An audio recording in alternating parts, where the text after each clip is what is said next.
Welcome back to What Arty Noobs with General Disturbance. This is a Tortoise. It's a Tier 9 British assault tank. You could say, well, it is a TD, but it is an assault tank actually. And it's located on the south spawn of Serene Coast under the command of blacky3443. Now this tank was, they started the design work in 1943. The British wanted a tank that would actually be able to knock down the Siegfried line. So they sent out a request for some designs to use a lot of armour to defend the tank against enemy fire, so it could take a lot of punishment.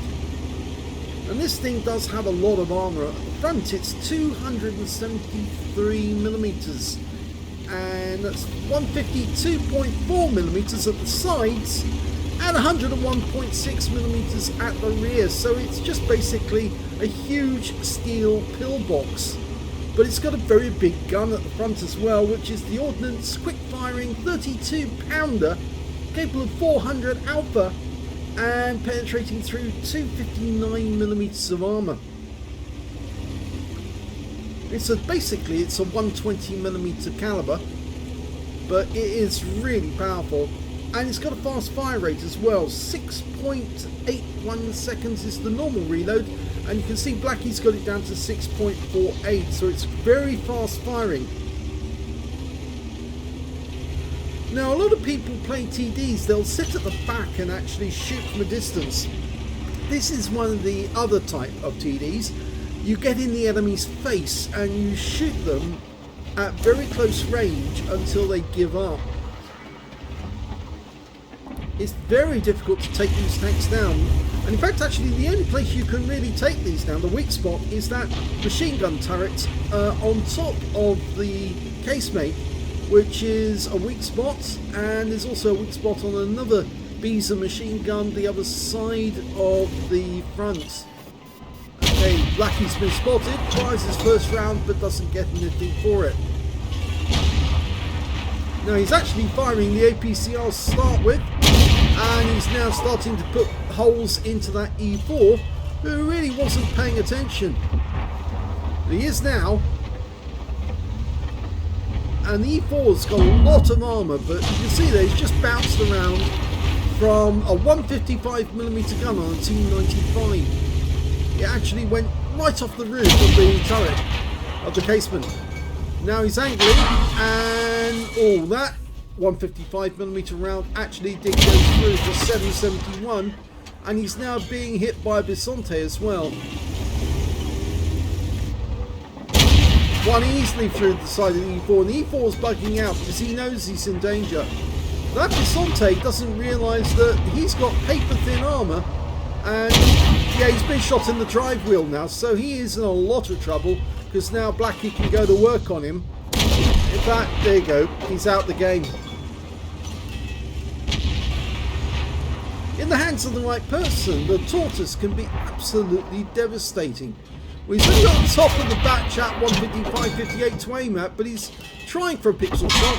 Instead he goes to the T95, gets one straight through the lower hull, the lower plate rather. Now he's going to aim for the cupola. Doesn't get that one though.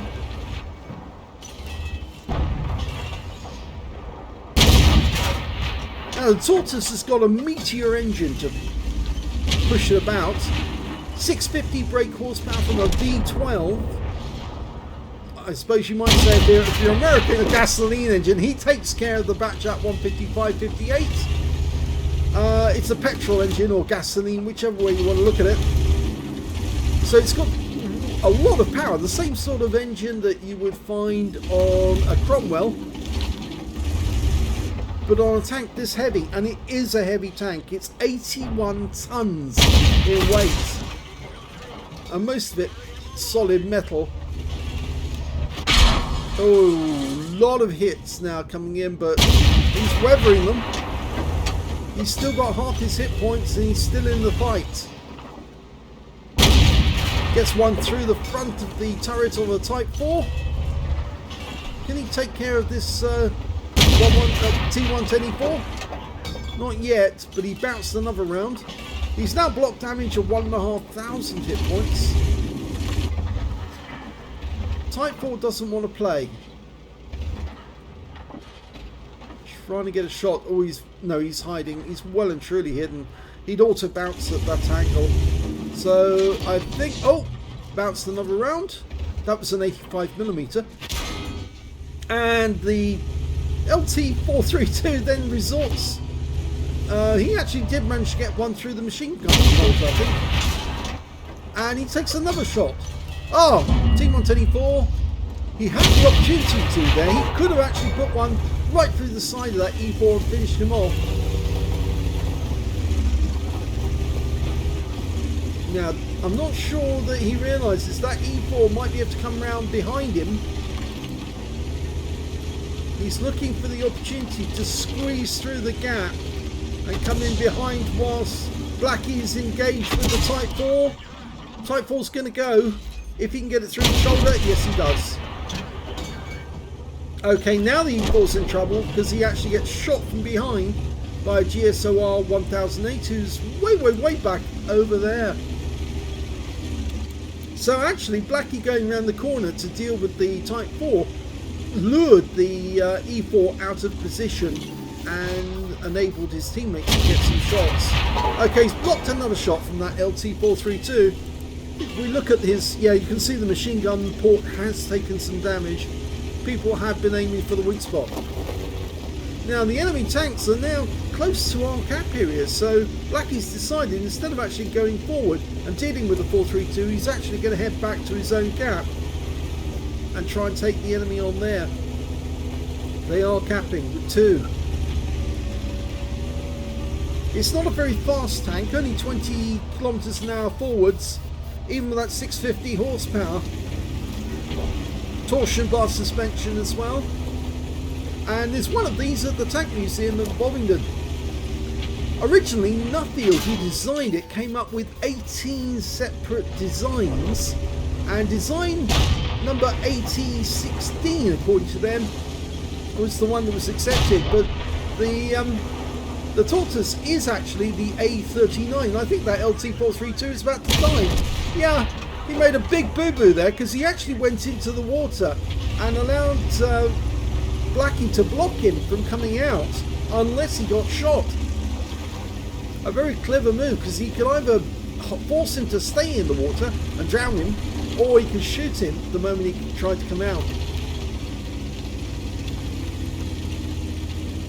Now he either goes straight ahead or he turns right. He's decided to go straight ahead, come in the cap from the other direction. There's only one in the cap at the moment, probably the Waffenträger. Our GSOR is actually finding life a little difficult at the moment because he's being hit by 2 tanks, a Lanson and a TL1 LPC.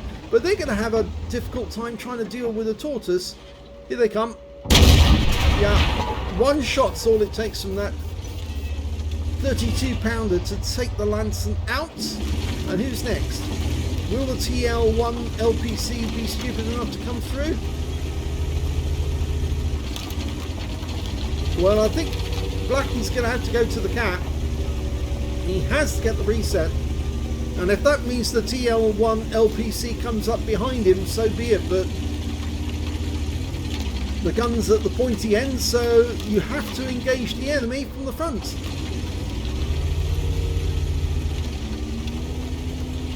Where are you? Well, he's disappeared. The Waffenträger didn't want to be around when Blackie turned up.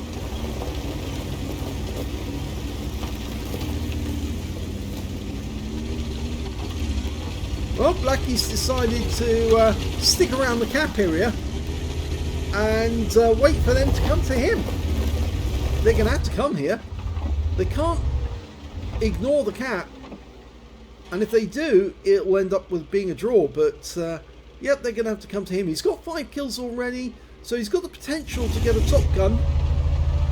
And possibly 7 kills if he can win the game.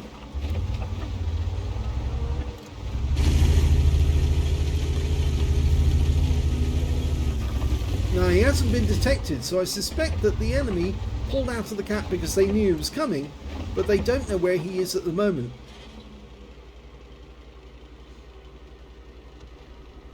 So they're probably hunting him, or they've decided to pull away from the cap altogether and are too afraid to come round and deal with him.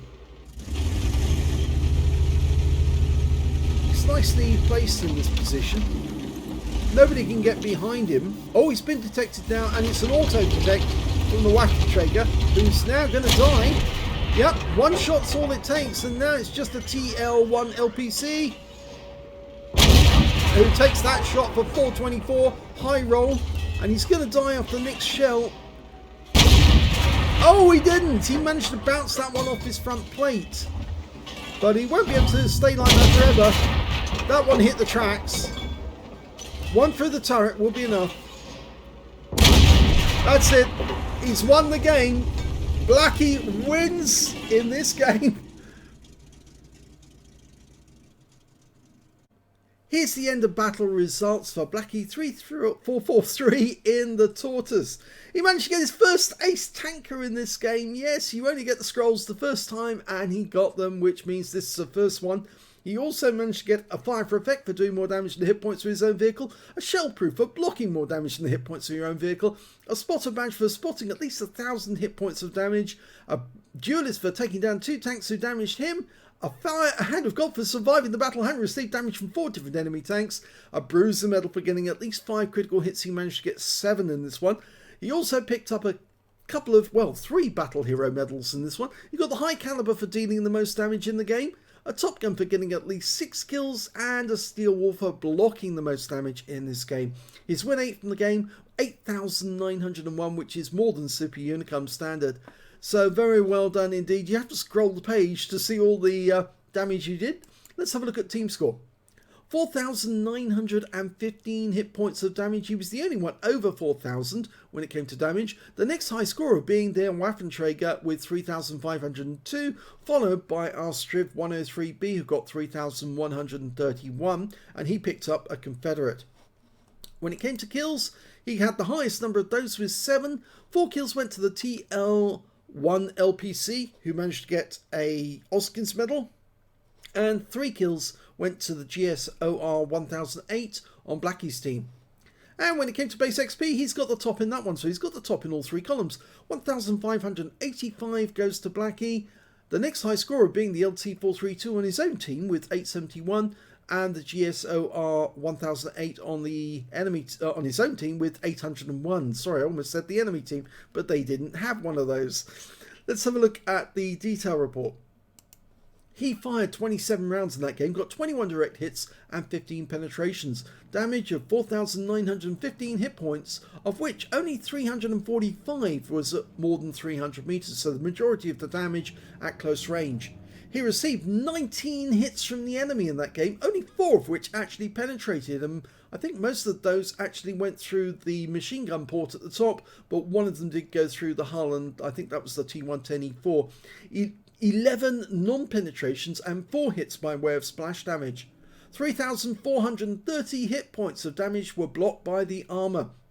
2 enemy vehicles were spotted, 9 enemy vehicles were damaged and 7 killed, and 1,525 hit points of damage assistance, plus 27 defence points by resetting the cap. On a premium count, he earned 73,659 credits, but he did fire a lot of premium ammo in that game. In fact, he started off with the premium ammo, and he carried on using it until, of course, it just ran out. 41,482 credits lost from the game, but it is an ace tanker game, so at least he's come away with something out of it.